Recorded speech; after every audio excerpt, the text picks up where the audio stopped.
If you woke up one day and you realize that the world is not always as it seems, then you are in the right place because we are questing together. So, my fellow questeers, tonight we're going to be talking about Tartaria, a great Tartarian kingdom swept underneath the rug, hidden, revealed for this time. A lot of interesting information included in the topic tonight.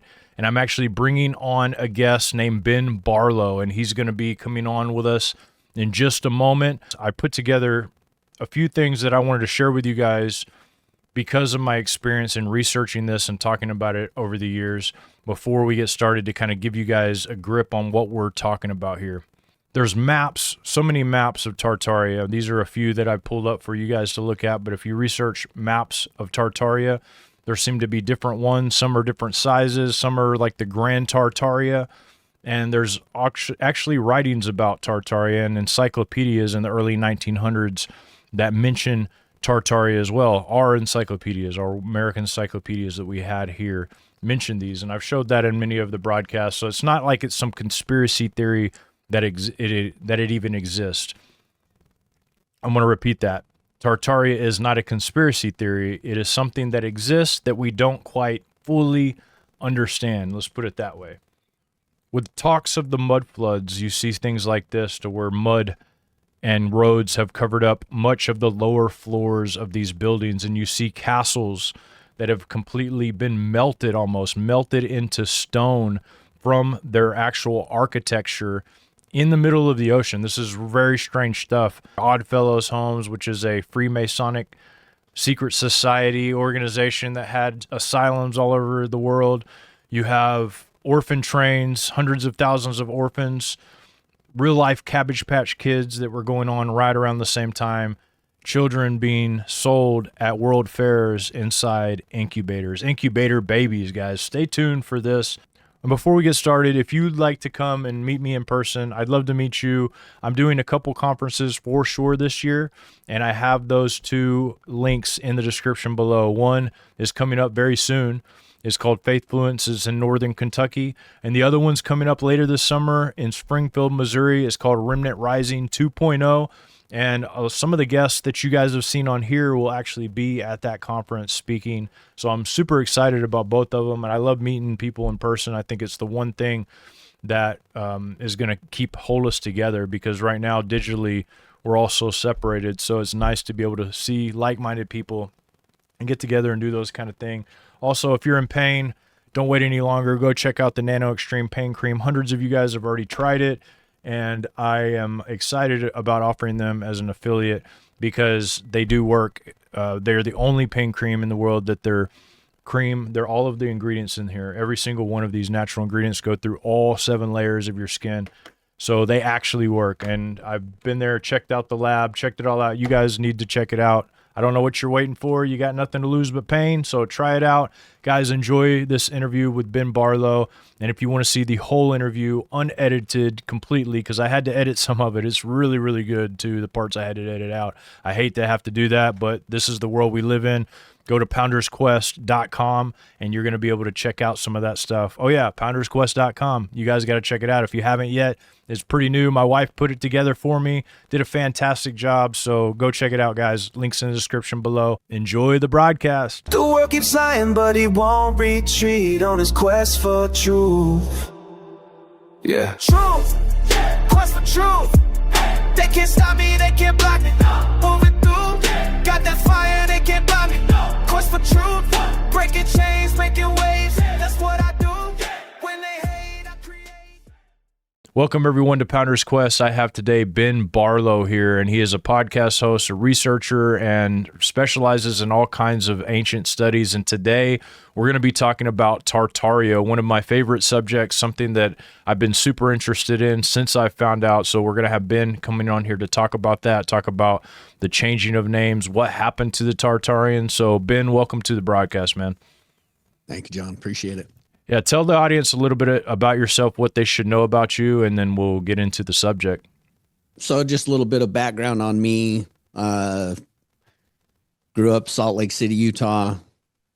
Grew up in a Mormon, and grew up as a Mormon. Learned about everything in the Mormon religion, because if anybody knows anything about Utah, it's heavily Mormon. Now it's about a 50-50 split. Sundays I was going to church with my friends who were forced to go to church. My parents didn't force me to go to church. And then on Wednesdays I'd go to Catholic catechism with with one of my best friends. And we'd just sit there and as an 8-year-old kid said, wow, how do you guys know you're not praying to the same guy?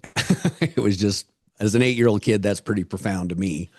And so then as growing up, just was also watching politics with my stepdad, who was an entrepreneur, very conservative, and just seeing politics roll out. And then as time goes by, of course, we went through JFK. We've been through all these different things and seeing the history of what's been going on and knowing what they're telling us that's been going on. And then as I started getting older, started realizing what they were telling us about history wasn't lining up with other things that were coming out, even though it was all very subjected to what they would allow everybody to see.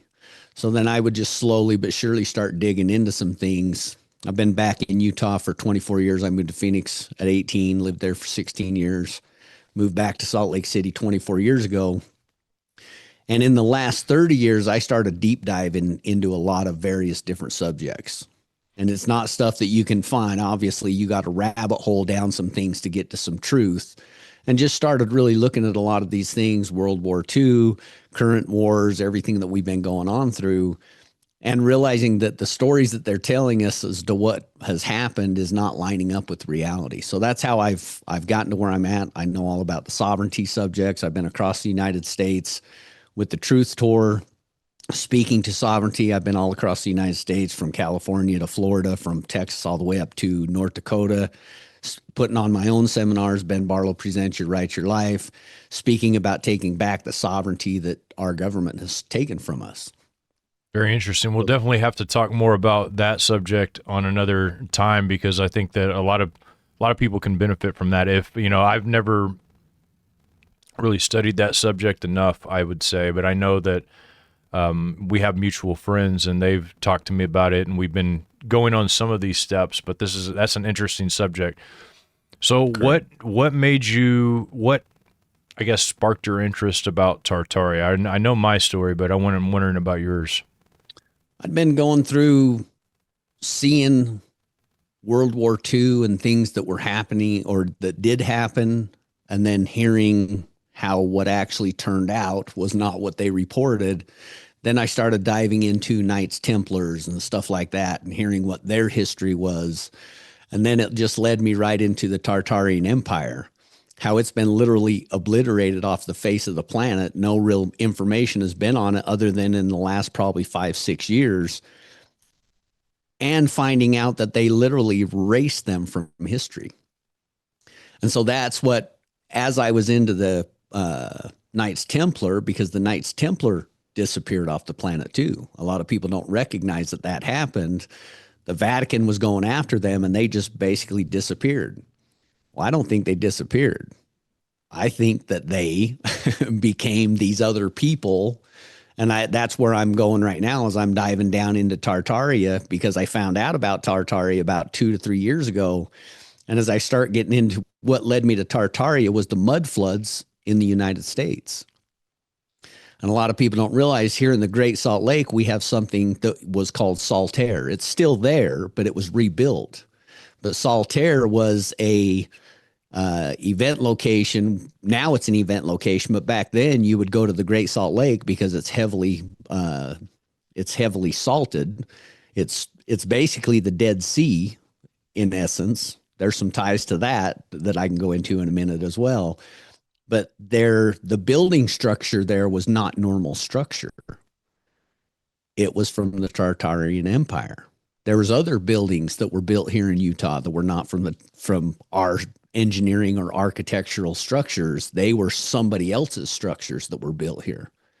And so then if you start looking at the mud floods from the 1830s all the way to the 1850s, and then you got all the fires that happened in the cities across the United States that burned everything down, that's where you start getting into the true stories as to what was going on. Why did all the fires happen? Why did they all happen throughout that certain realm of time? Because they were burning things down. Then you start finding out, okay, Why did we used to have bells? That was interesting too. Why do we have bells? Well, bells are tied to demons. There's certain frequencies that demons didn't like. They went through and took out all the bells and buried all the bells. So these are all little things that started tying everything together and then making me realize, holy smokes. Then I found out something about the Great Wall of China. What is it that's weird about the Great Wall of China? Lots weird about it to me. I think that when I look at it and I see the mass scale of this place, I mean, this thing is huge, massive scale, but there's a lot. I mean, just the idea that they supposedly it took them not too long to build it too. I don't know. There's a lot, man. I remember looking into this and thinking maybe it was something to hold something back rather than just a beautiful marvel. Correct. And then there's archer holes. The archer holes are facing China, not facing the other direction.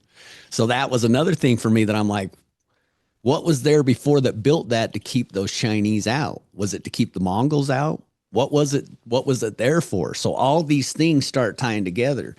Then when I got into just in the last couple of weeks, diving into what it was about Tartaria and what they did was they literally, do you remember all the world fairs? And at the world fairs, they had adopt babies. Oh, yeah. Yeah, I'd actually did a little bit of research on the, what were they? They were like babies that were in these chambers or whatever. Yeah, incubator babies. Yeah, yeah. And so that was, where would these babies come from? Did you see Jerry Seinfeld saying that that's where his dad came from, or his dad or his grandpa was an incubator baby in the fair? Early 1900s, my dad was an incubator baby in Coney Island. He was on display. They had just invented the incubator. He was. You could literally tell me anything, I'd believe. No, it's true. Yeah.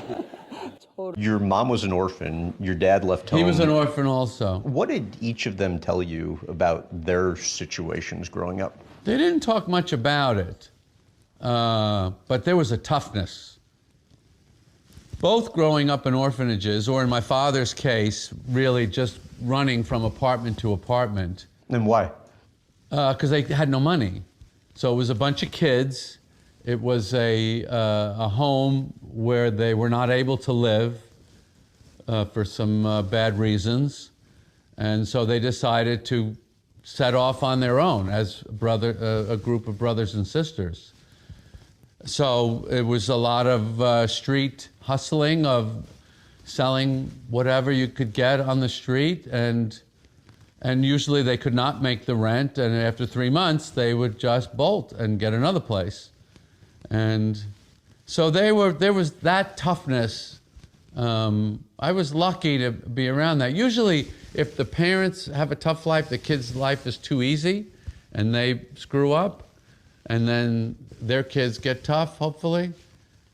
You know, it tends to be an up and down cycle of even in culture, you know, we're in the soft period now. Well, and so it wasn't like that for you. So you've spoken about how correct me if I'm wrong, like never hugged you, never told you he loved you, never threw a ball with you. No, but there was a lot of love in my house. Well, and you said like you and your sister and your parents were almost like roommates in a way, and you called it complete neglect, but in like the best way possible. Benign neglect is how I was raised. But my parents were very loving, but parents in the 50s and 60s did not express it outwardly like parents do today. There was no emotional hole in my life that people love to say, comedians, that's why they do this. They're filling some emotional need. I have always rejected that very strongly. What was the hardest part of that kind of self-reliance? There's nothing hard about it. I mean, I knew I wanted to live a difficult life. I craved a difficult circumstance. Why? I don't know. Wow, I didn't even know that. Yeah. And so these are not that long ago. that's what we've got to recognize, is a lot of this history is not that far back, but we've been led to believe that it's cowboys and Indians, and they really didn't have any architectural capabilities, and everything was wood, and how they built things way back then. I mean, there's still structures that are standing from way back then that have stood the test of time. Our structures can't stand any test of time, but I think that they do that on purpose so that they can reset easier.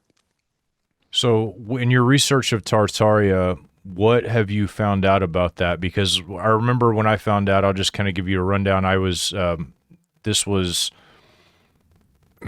a conference in Arkansas, and a friend of mine had been talking to me a little bit about it the week before. I want to say this was like 2017, 2018.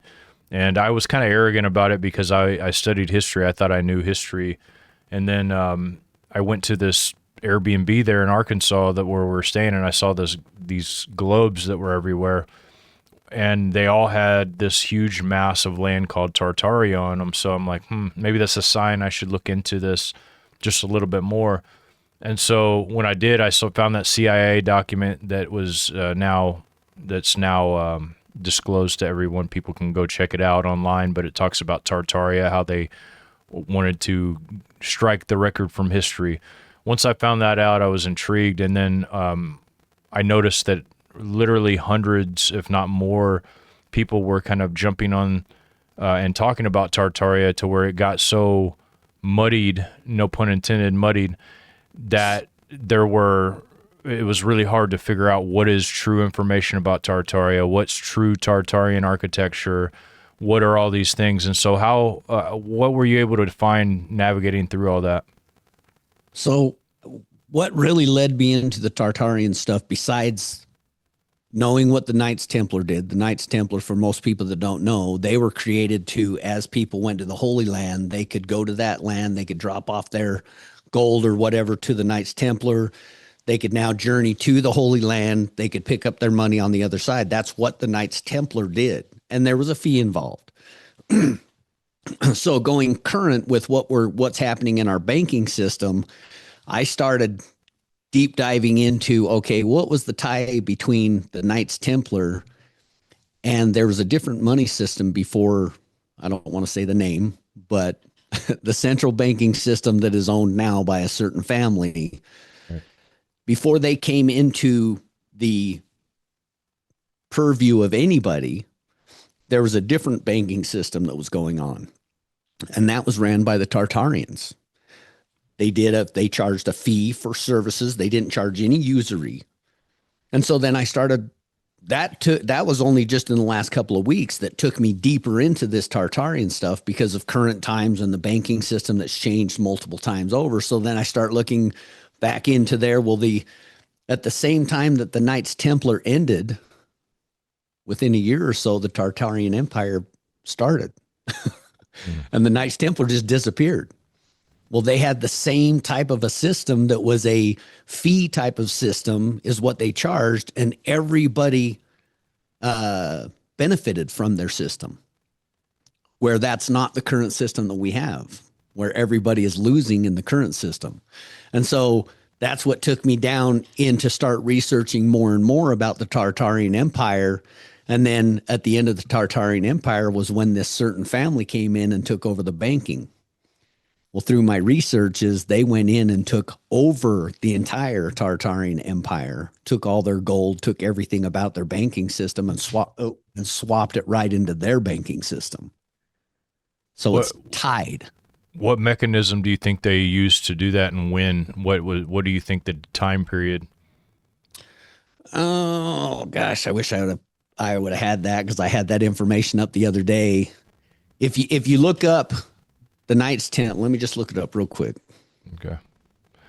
Yeah, because there's obvious transfer of power, and when I remember reading that document, I want to say that the document was written post Bolshevik Revolution, making me think that the Tartarian Empire is much not. It wasn't that long ago that it was in existence, like with maybe Michael the Tsar, the King Michael, I guess, of Russia might have been at the helm. What do you think about that? So it was his son that took over, and then his son, through all, basically what they did in Russia is they had their own banking system, and they took the king out, killed him.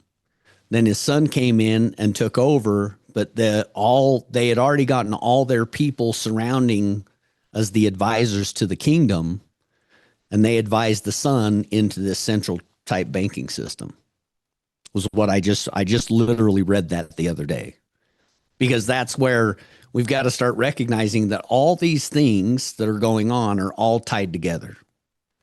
The banking system since the dawn of time is somebody struggling to get somebody else's money, somebody wanting to control everybody. And ultimately those people that did, and I'm not going to say who they are, those people that did control both sides of every war while they were making money on this enslavement of those countries through their monetary system ended up owning every single country. That's why the United States is bankrupt. For many people that don't recognize that, we're fighting through this bankruptcy. We've never went through the final portions of the bankruptcy. We're still in receivership in the United States. That's why they're selling off all of our land. All of our national monuments aren't even owned by we the people. So it's not something new. It's something that's been going on since the dawn of time. We've just never been privy to exactly how it happens. So finding out that Tartaria was a kingdom, you found out that they were basically liquidated by the new banking Correct. system. So what does that say? What happened to them as a people? Everybody that was old enough to remember, in my opinion, was executed. The children were spread throughout the world. And I think that's what ties into all these world fairs and these incubator babies. So what I was just reading the other day was what they did is anything that they had that they could remember, any of the children that were old enough to remember were told, do not try to find anybody else. Do not try to look through your history or they'll come get you. And so they've grown up scared. And this is not that long ago, guys. We're not talking 500 years ago. We're talking within the 1800s that this stuff was going on. And so that empire was basically dissolved. Anybody who could remember anything was killed. They sent all those children got sent off to other countries. This is where I believe the incubator babies in the world's fairs could be Cabbage Patch Kids. This is where things are starting to come together for all of us because we don't see how everything's tied together. We see them all as individual incidences or individual things, but we don't get what the meaning behind a lot of these are. And we all hold a little piece of the puzzle. But because they keep us all so divided that we can't come together with all of our information and share it and say, wow, it's just a big jigsaw puzzle. So when they came here to the United States, a lot of people don't realize is they purposefully changed the names of the people coming to the United States. You may have come here with a name, they gave you a different name, or they shortened your name. Because look at how quickly your history would be erased just by changing your name. So you think a lot of these, so here's a weird thing that maybe you have a little insight into. The kings of the world now, the kings and princes of the world, the people who are royalty and have the heraldry, there's no physical records of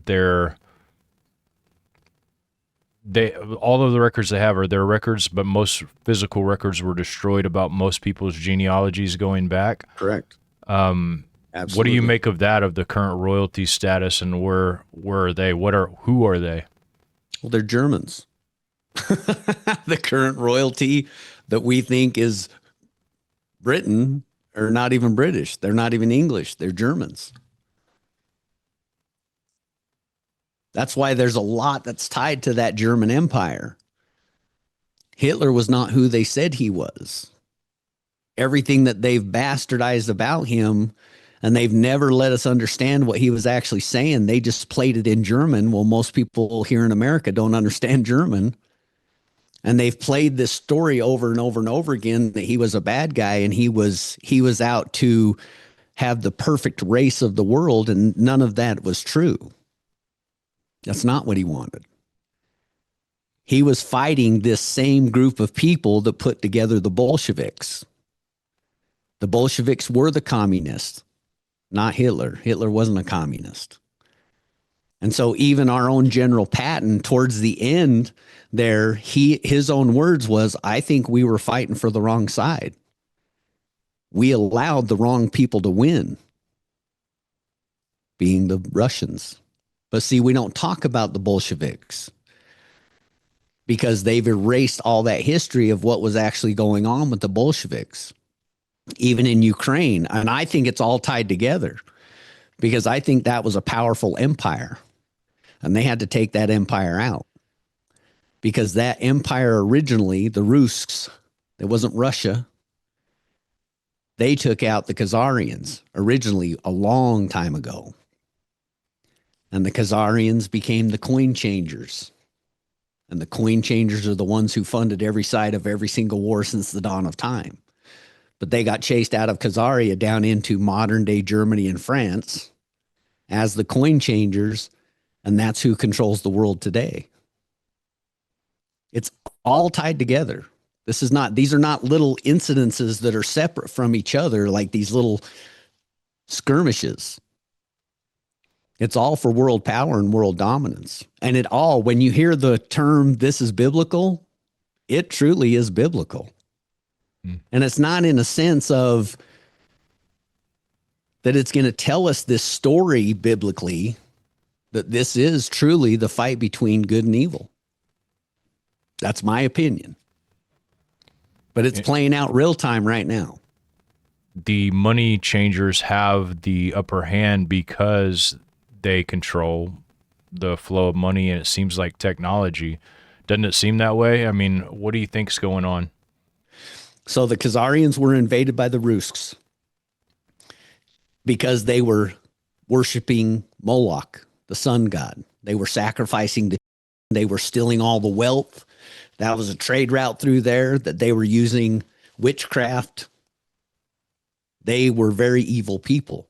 And so they were taking over kingdoms through their witchcraft, through their spell casting. Did you ever see Game of Thrones?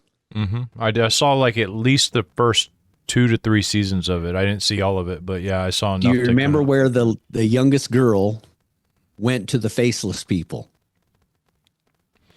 The ones that could change right in front of your face. She learned how to secretly move from sect to sect to sect to sect without being noticed, like a little spy. I must not have seen that part. If I do, I don't remember it, but go ahead. I want to hear. That was the Kazarians.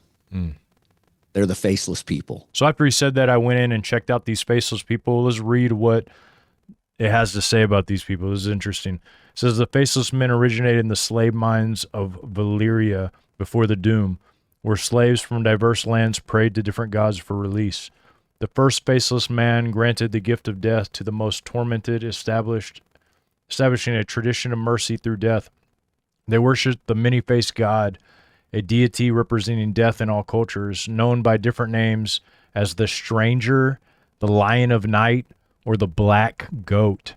Their philosophy holds that death is a merciful release from suffering, and they kill only in service to this god, not for personal gain or revenge.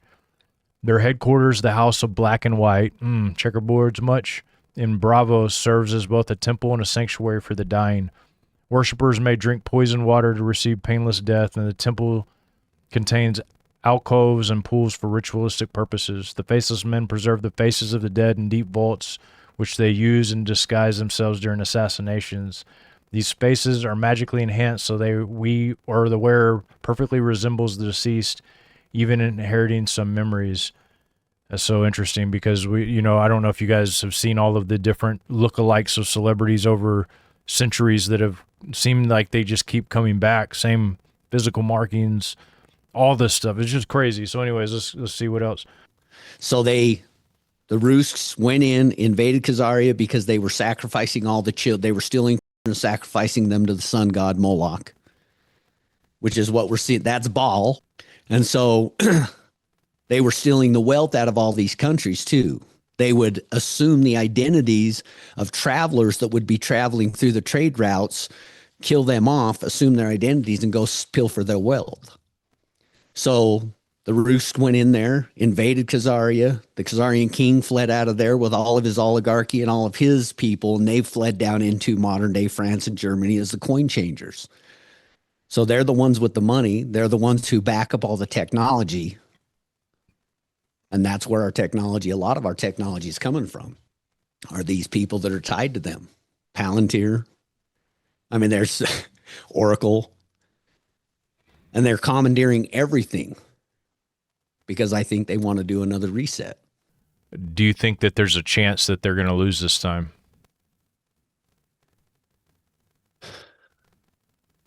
Absolutely, yes. Because with the invention of the internet that they were going to use against us, they didn't recognize that the internet could be used to actually alert us and educate us to everything. I don't think they realized how that technology would take off. And so now it used to be you were 6 degrees from separation. You've heard that term before. Mm-hmm. Well, brother, you're 1 degree from separation with the internet. Everybody knows everybody. All you got to do is become, say, an influencer or get on a podcast or know something or someone. And that's how here in America and the world, I mean, we're tied. When I started doing my seminars, my first seminar that I did a webinar portion of it, I had 9 people in Canada. I had a guy in Australia. I had a guy in Britain. And I only advertised it on my Facebook. So we're not that far separated from each other. It's just that the information, there's so much indoctrination that's been done through the public education system to keep us dumbed down and to keep us unaware of what's actually going on. And then the disinformation campaigns that go on nonstop throughout the world. And that was illegal to do it here in the United States until Obama got in office. And now they can actually give us disinformation and mislead us completely. That's what's going on right now. And it's all tied together. Yeah, it definitely is. Man, it's a weird time to live in for sure. It seems like every day you turn on the news, it's like a sci-fi show. Like there's just one weird thing after another. Time travel. They're talking about disclosure. Then they're talking about war. I mean, it's just one thing after the next. Being somebody who, you know, looks at these things, these patterns, and tries to commentate on some of this stuff, man, it's just been it feels like we're in a weird time warp almost. Well, and I will say this, there's a reason why they do that. They're trying to keep us separated from Christ and keep us separated from God. And by keeping your nervous system so wrenched out of place through fear, that's how they've controlled everything, is through fear. That's how they've kept everybody in line, is through fear.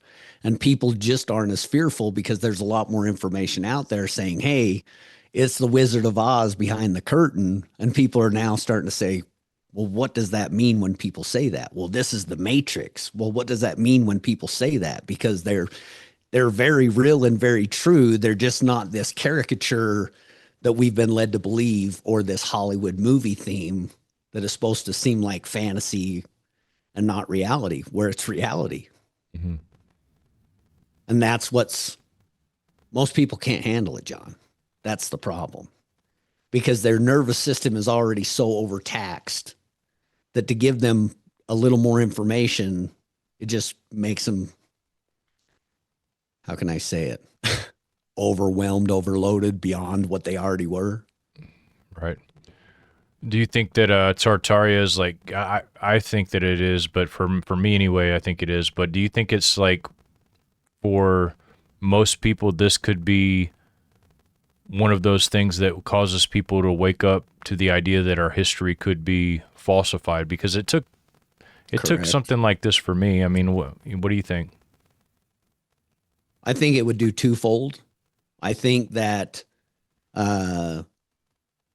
even more than twofold, but I'll just go with twofold right now, is that it would wake people up to that we don't really understand our history. And a lot of people say, oh, Tartaria never existed. They've got their own flag in the world's flags. So you can't say it didn't exist because it was real. They had their own flag still existing in the world flags.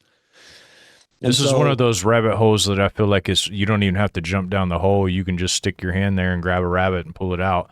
That's why I think it's such an eye opener, because it's not that hard to actually see. So the second fold thing would be the revelation to people of just how evil, or to what extent that these people are willing to go to literally try to keep control. Does that make sense? Mm-hmm.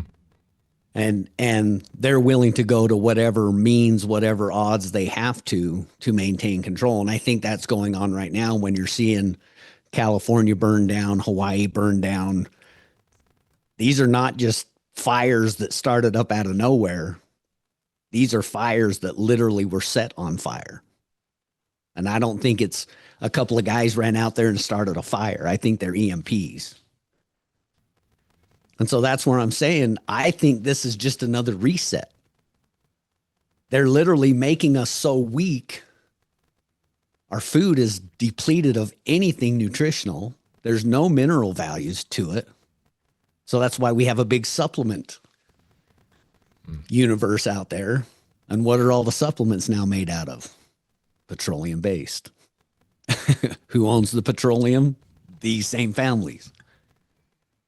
Yeah, so it's not sickening is what it is, you know. That's why I'm saying there's so many things that are tied together within the history. Future proves past. How about the past is going to prove where we're at in our future and where we're heading, to where it'd be easier to do a reset today than what it would be back in the Tartarian Empire. Yeah. You don't have to kill a lot of people. You just have to change all the data because everything's digital. There used to be pictures or paintings, all kinds of stuff. Well, what does the average family have today? Simply what's on their phone. You want to erase somebody, you can erase their digital footprint. They're gone. Thank you, guys. If you want to check out the rest of that, go to poundersquest.com, pound the subscribe, pound the like button, and I'll see you guys next time. Thank you. The world keeps lying, but he won't retreat on his quest for truth. Yeah. Truth. Quest for truth. They can't stop me, they can't block me. Moving through. Got that fire, they can't block me. Quest for truth. Breaking chains, making waves. That's what I do.